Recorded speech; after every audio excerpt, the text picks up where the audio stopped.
Hi, and welcome to the SEO podcast, Unknown Secrets of Internet Marketing. My name is Chris Burris, owner of eWebStyle. Welcome to the boom, yeah, boom, yeah. boom. You know. It was a long night. I'm Long kind night? of trying to drag this morning. Okay. Thank you guys for tuning in. You are listening to the most popular internet marketing podcast. Actually, one of the reviews suggests in the known universe. So we'll cover that in a second. I'll take that. And who is this guy next to me? My name is Charles Lewis, your internet marketing specialist. And when he says specialist, there's no fluff. Like specialist, like the listest. I don't even know what that means. Yeah, specializer. Extraordinaire. This is podcast number 167. As always, there's a tip from a previous podcast. It took us a while to put together the tip because we sometimes forget to do it immediately after the podcast. And our tip is, for your PPC campaign, be sure to take advantage of scheduling and geo-targeting. Yeah, what you want to do when you're managing a pay-per-click campaign, you want to take advantage, especially if you're in AdWords, of all the tools available to maximize that campaign. Especially if you're running on a low budget. Some of those tools would be, geo-targeting. They can show you targeting areas that you're most profitable in. And scheduling. If your call to action or your ad is pushing for a phone call, then make sure you only have your ads running during times where you can answer the phone. And so take advantage of those sorts of tools to maximize the best AdWords campaign. Yep. And remember, we are your friendly local neighborhood top position snatchers. Yes. Where our mantra is, don't be a douche. And as always, we have a little bit of news. Do we have if you are near some sort of electric device similar to the one in Charles, the internet marketing specialist's hands right now. By the way, you can watch the video of this podcast live on Friday mornings at some time. Sometime between 9:30 and noon. And noon, yeah. Well, actually, we have a client who comes in typically at 10:30, so we're done by 10:30 now. Almost always. That's as good as it's gonna get. Give us like 10 minutes. Okay, we may not be done. We've just started before it, and we'll give them some tasty coffee to tide them over. So yes, if you have one of those type devices, go ahead and tweet. Did you do that? Hashtag SEO podcast. And then tag us at eWebStyle. That way we can link up with you and network and share and all of that good stuff. So, if you want to stalk us or follow us or harass us, you can do that. Facebook.com/eWebStyle. Twitter.com/eWebStyle. YouTube.com/eWebStyle. Or you could send us an email, podcast@e-webstyle.com. And wait, ding, ding, ding, ding, there's a new one. You forgot about it, didn't you? He's got like blank stare. e-webstyle.com/G+. Oh, that's right. Chris, which plus? Thanks for asking. Both of them. The symbol plus or the PLUS? That's a running joke in our office. Yeah. Chuck, thanks for asking. All right, and that makes it easier for you guys to give us a review. Give us a review on G+. Like before, we're like, really do us a favor, go to e-webstyle.com/SEO podcast and then scroll down, and there's 3 little videos, and under one of those, right before the bios, there's a link that may say Google local places. Click it and write a review. No, none of that. e-webstyle.com/G+. There you go. However you want to do it. G+. We have, it turns out, an algorithm cataclysm. Matt Cutts released a new update. Google released a new update. Matt Cutts reported about it. It's called the EMD update. EMD Google algorithm update. What does EMD stand for? Glad you asked, Chuck. Glad someone asked. Yeah. I was trying to come up with something witty and hadn't even gotten... EMD update. Exact match domain name.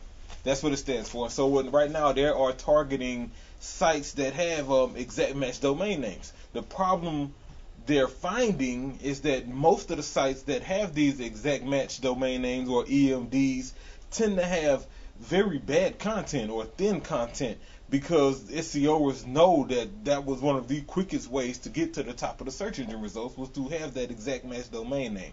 So all sites that have EMDs aren't necessarily being affected only the sites that have EMDs and bad content. So they're being probably a little more critical of content on an EMD. Definitely, and what they're doing, he actually said that the EMD update is gonna run. They didn't list a time period that it would run, but they did say it would run over and over again. So that way, people who may provide a good service but had bad content can have that opportunity to fix their changes before it runs again, and vice versa. Anybody that they missed, they can catch them the second time.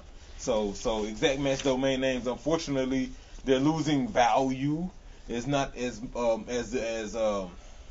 it's not that big of a key factor in Google's ranking algorithm right now. Frankly, they're trying to devalue it. Yeah. So it's not overly imperative. They announced that probably 9 months ago that they were going to devalue it. We still see that it has, frankly, a significant impact. If you have an EMD with great content, then that's different. Yeah. But if you have an EMD with bad content, then you're on your way out. So keep that in mind. Good content always works. SEO podcast, Google SEO podcast. We don't have SEO podcast in our name. We're eWeb style. And if you've been slapped by Penguin or knocked down by an EMD, you can call us here at eWeb style. We can help you. And I'm going to follow that with Dean Calhoun, who says, you guys do a great job of not over self-promoting yourselves on your podcast. Great work. Yeah. 713-592-6724. Here's a review. You saw no. Yeah, I noticed that when you walked in this morning. I don't even know what to. We've got so many reviews. Like Facebook's putting up in comments, putting in reviews. We really appreciate you guys. This one is by Sean at Stealth Executive Search. What's up, Sean? Title is punch in the face. Title is best SEO podcast around. 5 stars. 5 stars. Yeah.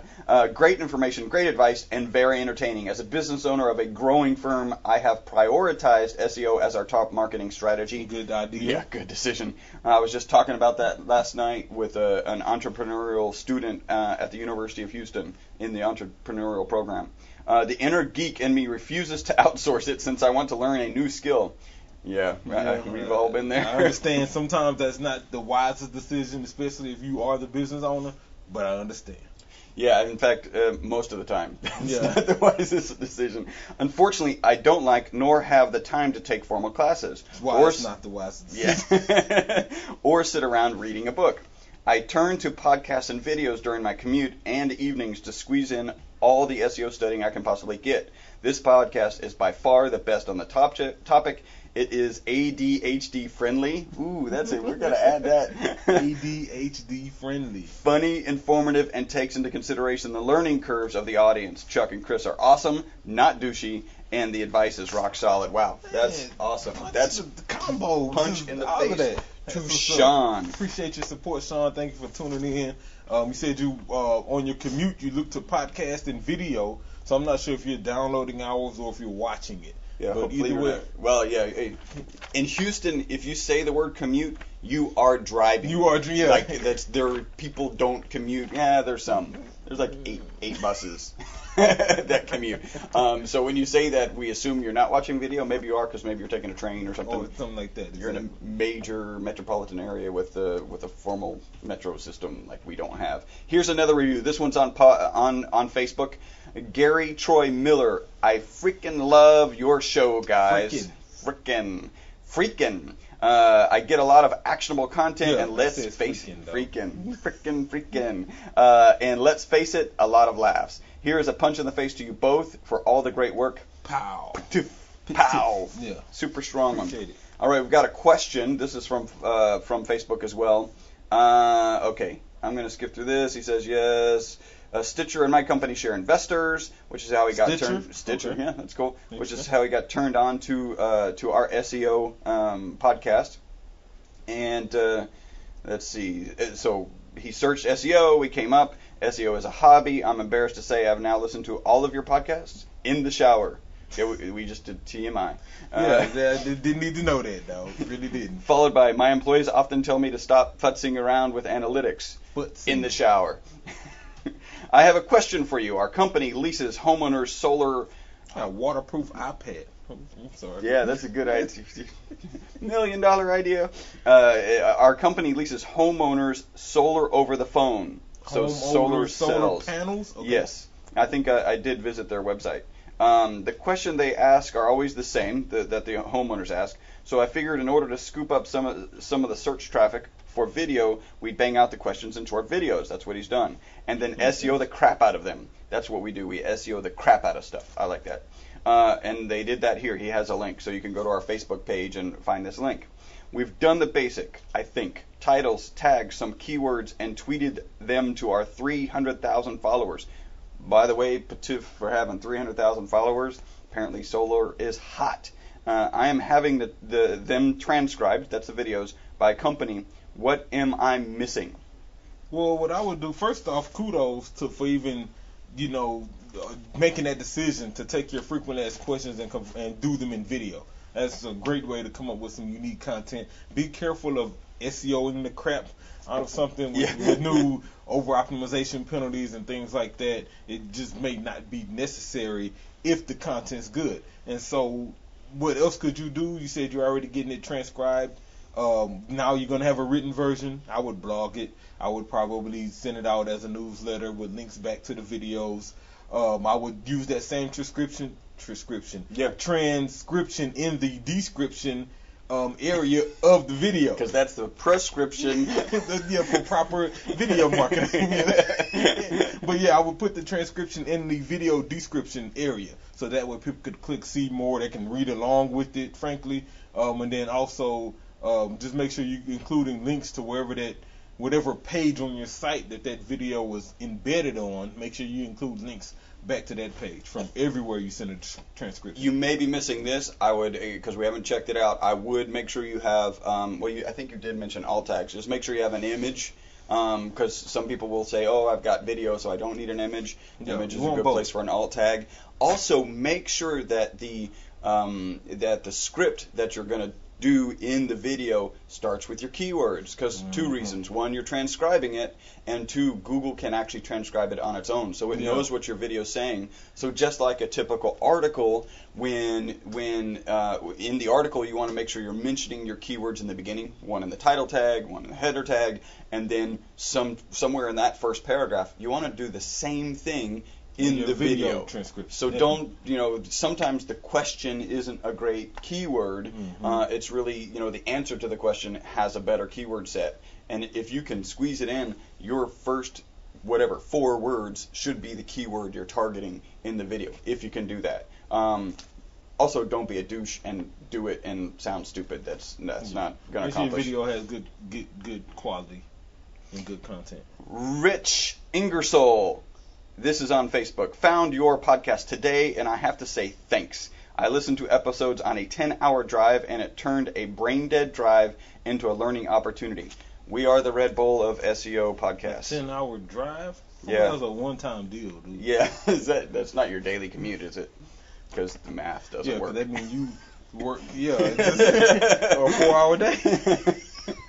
I like the 4-hour day part. It's the 20 hours of driving. Or maybe it's 5 each way. Hey, guy, and here's another one, Custom Renovations, Inc. Hey, guys, just wanted to say that your podcasts are fabulous. Please keep up the work. Now let's get to a question. Edward Cole, it says, love your podcasts. I've listened to most of them. Well, you get to it, to the rest of them. Quick question.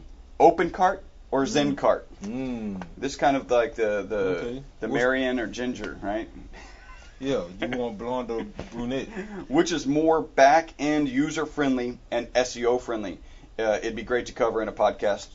Yes, it would be great to cover in a podcast. Like now, for instance. What's the guy's name? Edward. All right, Ed, so I've used both of them. ZenCart at a previous firm, OpenCart here.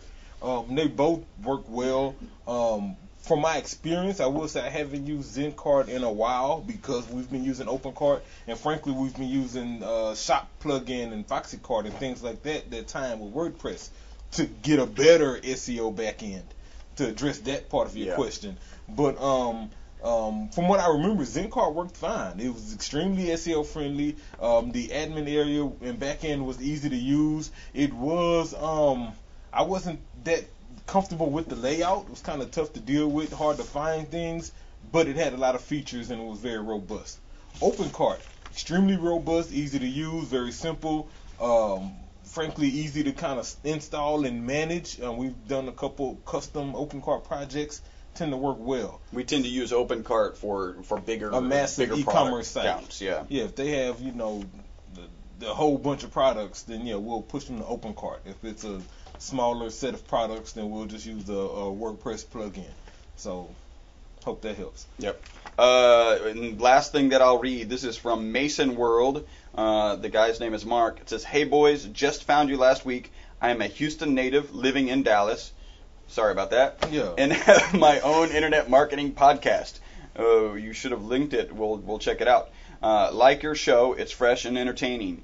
Gave you a big shout out in episode 39. Kudos actually for getting to episode 39 on his podcast. Keep up the great work. Would love on his. Okay. On his, okay. yeah. Would love to buy you a beer next time I am in Houston, Mark. Yeah, Bud Light Platinum. Yeah, we would love for you to buy us a beer. Actually, there's a place just down the street that has yards of beer that we can enjoy. So yeah, Mark, hit us up. You know our phone number. It's on hit our us website. back with a link to your podcast. Yeah, we'll recommend that for sure. Okay, so we talked about. I got a Twitter shout out. Shout out to Super Gnomes. A punch in the face to Super Gnomes, and that's at super_gnomes. Said he's watching it. He's been tuning in, entertaining. So, cool. Appreciate it. Super gnomes, as in like yard gnomes, super gnomes. Yeah. Well, NOMES. No. Okay. Yard gnomes. Does it have a K? I think it does. Anybody out there know if it has a K? Text it to us. All right. So it was interesting. Some of the questions we're talking about different things, basics and things like that you can do with SEO. So what I wanted to talk to you guys today about was an article I found, Search Engine Journal. The top 15 search-related terms all businesses need to know. So when I first saw it, I thought maybe this was top 15 most searched terms, blah, blah, blah, blah, blah. But it's not. What it actually is more of a glossary of search-related definitions and terms that a business owner should be familiar with. It's only 15 of them, so we'll breeze through these. And I actually disagree with number 5. But so anyway, conflict. Yes. So number 1 was search engine optimization, SEO. Yeah, if you're a business owner, you should be familiar with that. What is SEO? SEO is basic. I call it a science. It's more like the science of constructing a website and doing things on the site and off the site to determine how that site is ranked in the Google search engine results page or Bing search engine results page or whatever search engine you're using. SEO is the art and science of making those sites rank. Yep. Number 2, pay-per-click or PPC. PPC is a form of paid search. So there's all sorts of paid search you can do online, whether it's pay-per-click, whether it's buying other ads on like Facebook, whether it's purchasing banners or getting background ad space on various blogs, whether it's buying links or paying for directories. All of these are paid search. Pay-per-click is a form of that. We'd like to lump it into a one category of PFE, pay for exposure. Exactly. Pay-per-click. You literally pay per click. Yeah, people, you bid on key phrases. If people click your ad, you pay for that click. It's not hard. It's interesting how many people... Well, it's not hard to understand. It's actually kind of difficult to execute if you don't know what you're doing. It's interesting. A lot of clients will come in and they'll know that those are ads there, and they actually believe that those people are paying for them to see those ads, not to click. And that's not true. We have a great example of a client who just started a campaign. He's got 2 clicks for a total of $6, and he's got 7 calls. Yeah. Why does he have 7 calls, Chuck? That's a great question. Because we were smart enough to put his call tracking number on top of that in the ad. And so that way, since he is in the insurance industry, highly competitive, we can at least feature his phone number without paying for the click. And so what happens is he got, 2 clicks, 7 calls. So that means 5 of those calls came without people clicking. Zero cost. Zero cost. Yeah. So that's pay-per-click. Number 3, content marketing. this is kind of a term that's been growing a lot more, especially with the focus on having quality and relevant content. Content marketing is really the form of taking an article of content and then marketing it. How do you market it? Make it shareable on Facebook, things like that. Encouraging people to take your same content and reuse it on their sites. That's content marketing. Or inbound links. Just, maybe not take the content and reuse it. Maybe just, reference it and then link back to it. Yeah, the whole purpose of content marketing is to get your article of content in many different places that include links back to your site. So number 4, social media marketing. Social media marketing is really just taking advantage of free profiles that are out there to help endorse your business. So, Twitter, Facebook, YouTube, LinkedIn, things like that. Digit, Reddit, Stumblit, G+. All of these are social networks that are free that you can set a profile on that will essentially direct traffic to your site if used correctly. You have to be social. Social media marketing doesn't work if you're not being social. So you have to comment. You have to like people. You have to follow people. When people follow you, you should acknowledge them. When people like you, you should like them back, frankly. And be social. And that's what makes social media marketing work. We actually have a really good graphic on our Facebook page right now, an entertaining graphic about with the coffee? Yeah, with the coffee and the different versions. So Facebook is I like coffee. Twitter is I'm drinking coffee. Yeah. Pinterest is here's pictures of coffee that I've drank in the past. Instagram was here's an old picture of coffee. Oh, and pictures of old coffee. Yeah. G+ was I work at Google and I drink coffee. Because no one but Google employees are on G+. Yeah. That was hilarious. Yeah, I thought that one was funny too. So number 5, he has search engine marketing. And so in his kind of description, search engine marketing is essentially all of the above, right? SEO, pay-per-click, paid search, social media marketing, all that's all the above, and I disagree. Yeah, I don't think it is because social's definitely not search. Yeah, it's search engine marketing. Yeah. So SEO and pay-per-click could fall under SEM, but I really think that's about it. Yeah. Maybe some local could probably fall under SEM, but social media marketing and all of that, I think that kind of goes under the umbrella of internet marketing. Right. Because it's marketing on the internet, not necessarily a search engine. So online marketing, internet marketing, web marketing, things like that, I think have the more global appeal over all of the different things you can do online. And he's probably just thinking from the perspective, because we do recognize that a Facebook profile, your Twitter profile, the number of people following you, do have an impact on your position in the SERP, search engine result pages. And yeah, it's internet marketing versus search engine marketing specifically. You can do well in search engines without any of those if it's not that competitive. Yeah. Blue one-armed widget.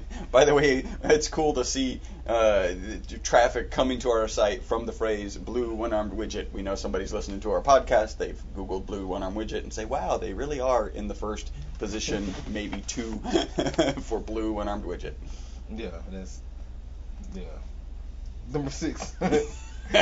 Algorithm. So an algorithm is kind of like an equation, if you will. E equals MC squared, right? This is what algorithm is what Google and other search engines are using to determine how websites are being ranked on the search engine results page. What we talked about earlier today was the EMD, which was an update to the algorithm. EMD was an algorithm update, and so what it does is goes in and adjusts that equation that's determining the ranking. And so get familiar with algorithms and I'm not sure which podcast that was, but we did one recently where I went through the latest 50 algorithm changes. So I think that was we're on 167. This had to be like 152 or 153. So check those out.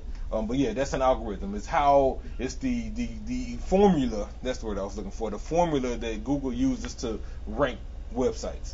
I've got to be honest. I disagree. I don't think business owners need to worry about the term algorithm. They may hear it in an SEO or internet marketing presentation, but they don't because that's what terms business owners should know. Mm-hmm. Business owner doesn't need to know that. They're going to hear it. They don't need to know it. What we do is get you on the first page of Google by understanding how Google makes the decision to get you on the first page. Well, a business owner that's not doing SEO themselves. Exactly. Our guy who posted, he needs to know what the algorithm is. Yeah. Because he may go and get an EMD. Right. So and have bad content. Well, no, because he's listening to our podcast, so he he knows what to do. Number 7, keyword. Keyword. Yeah. Need to know what a keyword is. Keyword.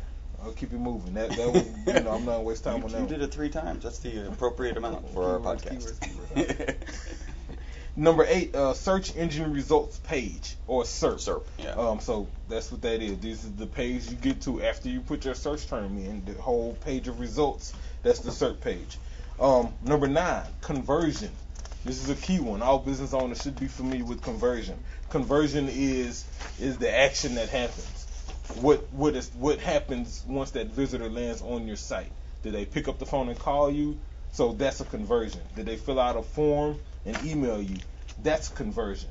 In that sense, from a paid search aspect, a conversion could be something totally different because you're looking at numbers. So your ad's up and you get an impression and they click through. That's a conversion. Now, whatever they do once they get to the site could be the more important conversion that you're looking for. Did they call? Did they email? Did they download something? Did they subscribe? Did they sign up? Whatever your conversion is, that's your conversion. Focus on that. Fundamentally, knowing your conversion and tracking it is the thing that makes internet marketing not an expense. It makes it an investment. Mm-hmm. Exactly. And because the difference between an expense and an investment is an investment has an ROI, and if it's a positive ROI, you invest more. If it's a negative ROI, you stop investing. Number 10 was conversion rate optimization, or CRO. We call it CVO here, search engine visitor optimization. But the key to it is really determining how the traffic that you get to come to your site, how to make them take the action that you want them to take, whatever your call to action is. Like we said earlier, if it's call, if it's download, if it's email, if it's subscribe, that's your action. And so conversion rate optimization is taking your visitors and guiding them to that desired action. That's how you figure that out. CVO is what we call it. Number 11, split testing. Split testing is a necessary task to do, especially when doing paid search. Mainly because with paid search, you have the option to stop it, turn it off, change it, turn it back on. And so what you want to do with split testing is making sure that you're testing your different actions. For example, you may want people to call, and it may be better for you to have people to email. So why not test 2 different ads, 2 different CTAs, 2 different landing pages, all at the same time, and you can see which one does the best. Some people call it split testing, some call it A and B testing, same concept. And then after you've gathered enough data, you can evaluate the data and make a decision, choose the best option, and then run another split test from there if you want to. We tend to do split testing because it's time consuming. You just heard him describe it. We tend to do it on larger accounts or on smaller accounts if the client is willing to pay. Because on the larger accounts, it's worth investing that time. It's necessary to make sure that you're optimizing your conversions. Mm-hmm. Yeah. Let's see here. Number 12, backlink. In his description, he went on to really just talk about a link, but there's essentially a difference between a link and then a backlink. When you hear the term backlink, you think SEO. You think about external links and people linking to you so you can link back, hence the term backlink. What he talks about in the article is more or less just linking in general, where you have internal links, you have external links, you have inbound links, you have outbound links. But so a link is an HTML connection between 2 web pages. Great description, great definition. That's exactly what a link is. A backlink, however, is more of a link that is connecting to a different web page that's not on your same domain name. Anchor text, number 13. We're almost done. Anchor text is the text that's in the link. And so one of the algorithm changes we talked about a few podcasts ago was exact match anchor text. And so it used to be kind of prime SEO practice to include your targeted key phrase as the anchor text of in every your link. Of every link that you could. Now that just may not be best practice. You have to do it carefully and don't overdo it. Number 14, PageRank. PageRank is essentially Google's grade on your site. Usually you're either PR0 up through a PR10. PR0 being a low grade, PR10 being a high grade. It's not that overly important. You'll see people with the PR9 who don't rank well. So just don't spend a lot of time focusing on PageRank. I always like the trivia of PageRank as SEOers or internet marketers. We think of it in terms of how our page ranks, and the actual phrase comes from Larry Page. It's Larry Page's rank, so PageRank. It's just an interesting story. And the last one on here was meta tags. So you should know about those. Meta tags have lost some value in Google and most search engines, but they still they still work, right? Especially depending on which tag you use. So this is an interesting debate. In his article, he lumped alt tags and title tags and all of that into meta. And so point for Chris, right? I don't think title should be in meta because tag doesn't say meta title. Yeah, it's not officially a meta tag. It's a title tag or a alt tag. Exactly. Yeah. But I think the gist of what he's saying is it tags. Take advantage of your tags. It's hidden. It's not visible to the it's visible to the search engine, but it's not visible to the person looking at your site unless they hover or look at the bar at the top. So yeah. So meta tags, take advantage of those, especially your description. Again, that's what shows up in your search engine results page. So take advantage of that area. So that was it. 15 search-related terms all businesses need to know. As always, Charles will get that posted onto our Facebook page, facebook.com/eWebstyle. We are right. Do you have any blank stare? No blank stare. I thought I did. I just forgot. I got an interesting one. We'll use it. Okay, I had one with man, I'm just drawing a blank. I looked at it this morning. All right. Yeah, I even have the name. That'll be great. All right. And I was just kind of blank. Like with the smirk. Oh yeah, the smirk going. All right. So this is blank stare.